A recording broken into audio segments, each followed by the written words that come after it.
Shravani madam ಬಂದ್ರಾ? ಗೊತ್ತಿಲ್ಲ ಸುಬ್ಬು, ಅದು ಬಂದಲ್ಲ ಹಾಗೆ ಎಲ್ಲಿ ಕೂತೆ ಅಷ್ಟೇ. ಏನ್ ಬಾಬಾ ನಿಮ್ ಕಣ್ಣಲ್ಲಿ ನೀರಾ? ಕಣ್ಣಾದ್ಮೇಲೆ ನೀರು ಬರ್ದೇ ಇರುತ್ತೇನ? ನಿನ್ ಕಣ್ಣಲ್ಲಿ ನೀರು ಬರಲ್ವಾ? ಹೇ ಸುಮ್ಮನೆ ತಮಾಷೆ ಮಾಡಿದೆ ಅಷ್ಟೇ. ಇಲ್ಲ ಸುಬ್ಬು, ನಾನು ಇಲ್ಲಿ ಕೂತಿದ್ನಲ್ಲ ಆಚೆ, ಅದು ಈ ಗಾಳಿಗೆ ಏನೋ ಧೂಳು ಬಿತ್ತು, ಅದಕ್ಕೆ ಅಷ್ಟೇ. ನಿನ್ನ ಕಣ್ಣಲ್ಲೂ ನೀರಿದೆಯಲ್ಲೋ? ಅದ ನಾನು ಬೈಕಲ್ಲಿ ಬಂದಲ್ಲ, ಗಾಳಿಗೆ ನೀರು ಬರ್ತಾ ಇದೆ ಅಷ್ಟೇ. ಹೌದು, ಒಬ್ಬೊಬ್ಬರಿಗೆ ಒಂದೊಂದು ತರ ಗಾಳಿ ಬೀಸುತ್ತೆ. ಕೆಲವರಿಗೆ ತಂಗಾಳಿ,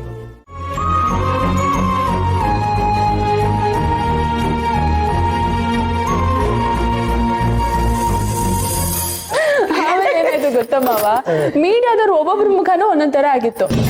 ಸತ್ಯ ಹೇಳಿದವ್ರ ಮುಖ ಚೆನ್ನಾಗೇ ಇತ್ತು, ಆದ್ರೆ ಸುಳ್ಳು ಹೇಳಿದ್ನಲ್ಲ ಅವನ್ ಮುಖ ಹಿಂಗ್ ತಿಂಗ್ ಮಂಗ್ನಂಗಾಗಿತ್ತು.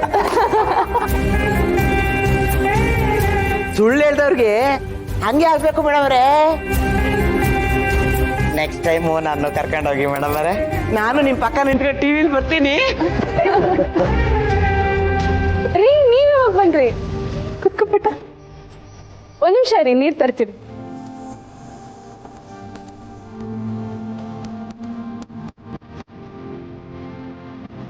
ತಕೊಳ್ಳಿ.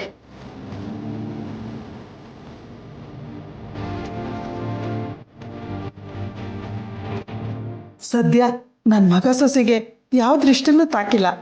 ಈ ಮಾಟ ಗೀಟ ಯಾವುದು ಅವ್ರ ಪ್ರೀತಿ ಮುಂದೆ ನಿಂತಿಲ್ಲ. ಕೊಡಿ. ಸುಸ್ತಾಗಿರ್ತೀರಾ? ಬನ್ನಿ ಸ್ವಲ್ಪ ಹೊತ್ತು ರೆಸ್ಟ್ ಮಾಡಿ, ನಾನು ಆಮೇಲೆ ಅಡುಗೆ ಮಾಡ್ತೀನಿ. ಬನ್ನಿ.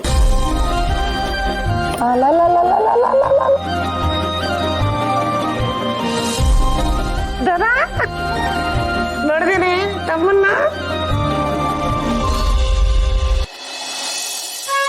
ಅಬ್ಬಾ, ಸದ್ಯ ಈ ಮನೇಲಿ ಇನ್ನು ಮುಂದೆ ನೆಮ್ಮದಿಯಾಗಿರ್ಬೋದು. ಒಂದು ಕಡೆ ಆ ಮುಕ್ಕಿ ಕಾಟ ಇಲ್ಲ, ಇನ್ನೊಂದು ಕಡೆ ಆ ಸಾವಿತ್ರಿ ಅನ್ನೋ ಅನಿಷ್ಟ ಇಲ್ಲ. ಎಷ್ಟು ಹಿಂಸೆ ಕೊಟ್ಬಿಟ್ಲು. ಮುಟ್ಟಿದ್ದೀನಿ ಅನ್ನೋ ಮಾತ್ರಕ್ಕೆ ಕಟ್ಕೊಳಕ್ಕಾಗತ್ತ? ಯಾರಾದರೂ ಉಪಯೋಗಿಸಿರೋ ಟಿಶ್ಯೂನ ಜೇಬಲ್ಲಿ ಇಟ್ಕೊಳಕ್ಕಾಗತ್ತ? ಉಪಯೋಗಿಸಿದ್ದಾಯಿತು, ಡಸ್ಟ್ಬಿನ್ಗೆ ಎಸಿಬೇಕಾಗಿತ್ತು. ಅಂಥದ್ರಲ್ಲೂ ಈ ಹಳ್ಳಿ ಬಿಕಾರಿ ನನ್ನನ್ನೇ ಮದುವೆ ಆಗೋ ಕನ್ಸು ಕಾಣ್ತಾಳೆ. ಹೇಗೆ ಸಾಧ್ಯ? ಇಲ್ಲಿಂದ ತೊಲಗೋದ್ಲು. ಅವಳ ಹೆಸರು ಕೇಳಿದ್ರೆ ನಮ್ಮ ಮೈಯೆಲ್ಲ ಉಳಿಯುತ್ತೆ. ರೀ ಕಾಫಿ. ನೀನು ಕುಡ್ದಾ? ಹಾ ಕೊಡ್ತಾ ಇರಿ.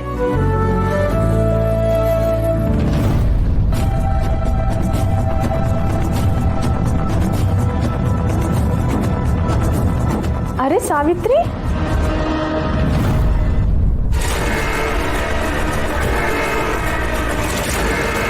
ಏನಿದು? ಊರಿಗೆ ಹೋಗ್ಲಿಲ್ವಾ?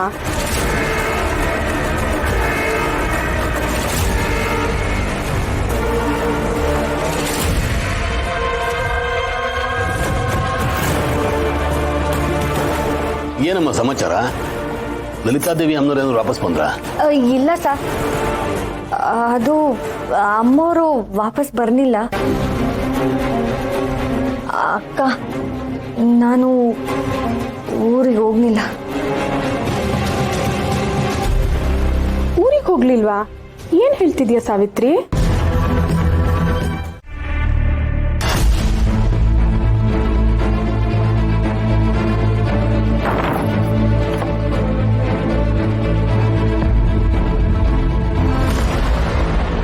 ಮೇಡಮ್,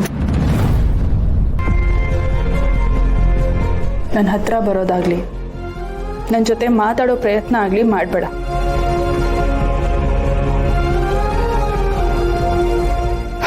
ಎಲ್ರ ಮುಂದೆ ನಾನು ನಿನ್ನ ಹೆಂಡತಿ, ನೀನು ನನ್ನ ಗಂಡ. ನಾವಿಬ್ರು ಹಂಗೆ ಇರಬೇಕು. ಆದರೆ ಪ್ರೀತಿಯಲ್ಲಾಗ್ಲಿ ಸಂಬಂಧದಲ್ಲಾಗ್ಲಿ ನಾನು ನಿನ್ನ ಹೆಂಡತಿ ಅಲ್ಲ. ಈಗ ನಿನ್ನ ಮನಸ್ಸಲ್ಲಿ ಏನಿದೆ ಏನಿಲ್ಲ ಅನ್ನೋದು ನನಗೆ ಬೇಕಾಗಿಲ್ಲ. ಆದರೆ ನನ್ನ ಮನಸ್ಸಲ್ಲಿ ನಿನಗೆ ಜಾಗ ಇಲ್ಲ.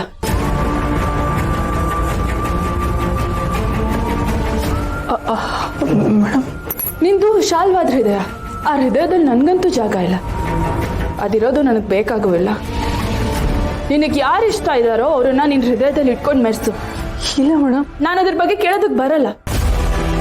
ಯಾಕಂದ್ರೆ ಇನ್ನು ಸ್ವಲ್ಪ ದಿನದಲ್ಲೇ ನಮ್ಮಿಬ್ಬರಿಗೂ ಯಾವ ಸಂಬಂಧನೂ ಇಲ್ಲ ಅಂತ ಅಫಿಷಿಯಲ್ ಆಗಿ ಎಲ್ರಿಗೂ ಗೊತ್ತಾಗುತ್ತೆ. ಈಗ ಮನ್ಸಲ್ಲಿ ಇಲ್ದೇ ಇರೋ ಸಂಬಂಧ ಮುಂದೆ ಪೇಪರಲ್ಲಿ ಬರುತ್ತೆ ಅಷ್ಟೇ. ಆದ್ರೆ ಒಂದ್ ಮಾತು ಹೇಳ್ತಿದ್ದೀನಿ, ಮನೆಯವರಿಗೆ ಯಾವುದೇ ಕಾರಣಕ್ಕೂ ಬೇಜಾರಾಗಬಾರ್ದು. ಇದ್ರ ಬಗ್ಗೆ ಒಂದು ಸಣ್ಣ ಅನುಮಾನನೂ ಬರಬಾರ್ದು. ಅದನ್ನ ಬಿಟ್ಟು ನಿನ್ನ ಜೀವನದಲ್ಲಿ ಇಡೋ ಯಾವ ಹೆಜ್ಜೆಗೂ ನಾನು ಅಡ್ಡ ಬರಲ್ಲ. ಮೇಡಮ್, ನಿನ್ ಬದುಕು ನಿನ್ನಿಷ್ಟ. ಮೇಡಮ್,